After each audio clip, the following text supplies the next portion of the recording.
It's that flow, no, she my flow. Yeah, yeah, yeah, yeah. It's that Australia's bees and wasps revealed to be as dangerous as its snakes. Of all Australia's venomous animals, bees and wasps pose the biggest threat to public health, causing more than twice the number of admissions to hospital as snake bites and the same number of deaths. The first national analysis of 13 years' data on bites and stings from venomous creatures has found that just over one-third, 33, of almost 42,000 admissions were caused by bees and wasps, compared with 30 by spiders and 15 by snakes.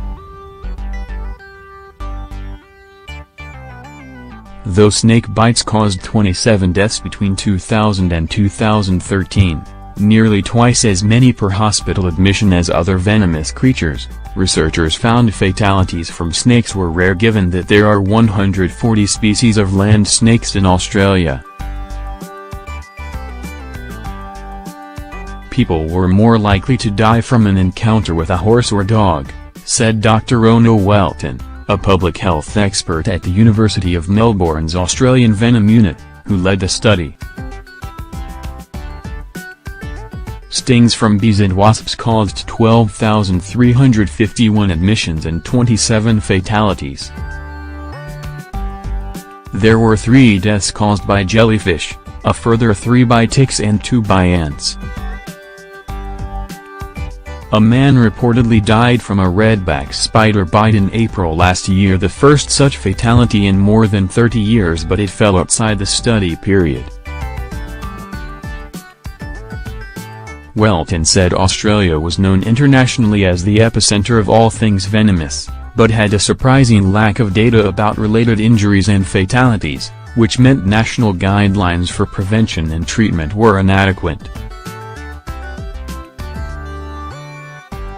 She said she was surprised to find that more than half the fatalities occurred at home, and 2/3, 64, in major cities and inter-regional areas where healthcare was readily accessible.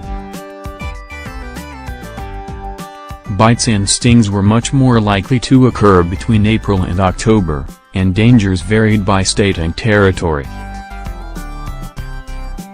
Anaphylaxis from bee stings was common in South Australia, while in Queensland there were more snake bites.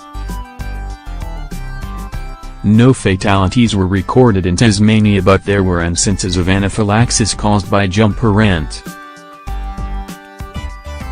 Men aged between 30 and 35 were the most likely to be bitten or stung.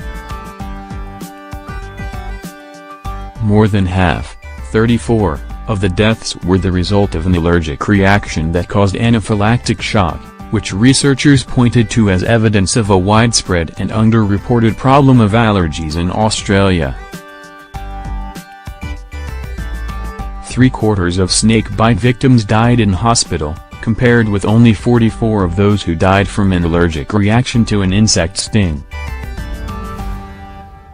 Welton suggested that could be because bees were perceived to be more innocuous. Most people don't really fear them in the same way they fear snakes, she said.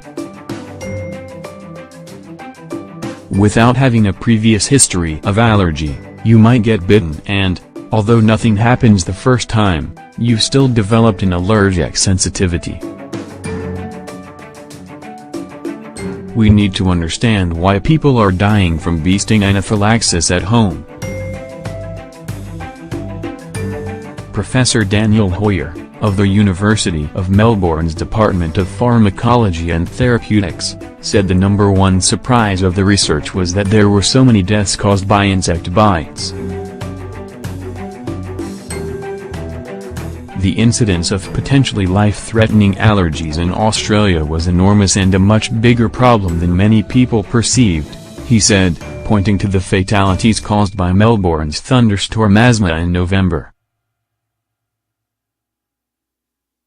More than 8,500 people were taken to hospital after the mass asthma event triggered by severe thunderstorms, and at least 8 died, many of whom did not know they were susceptible.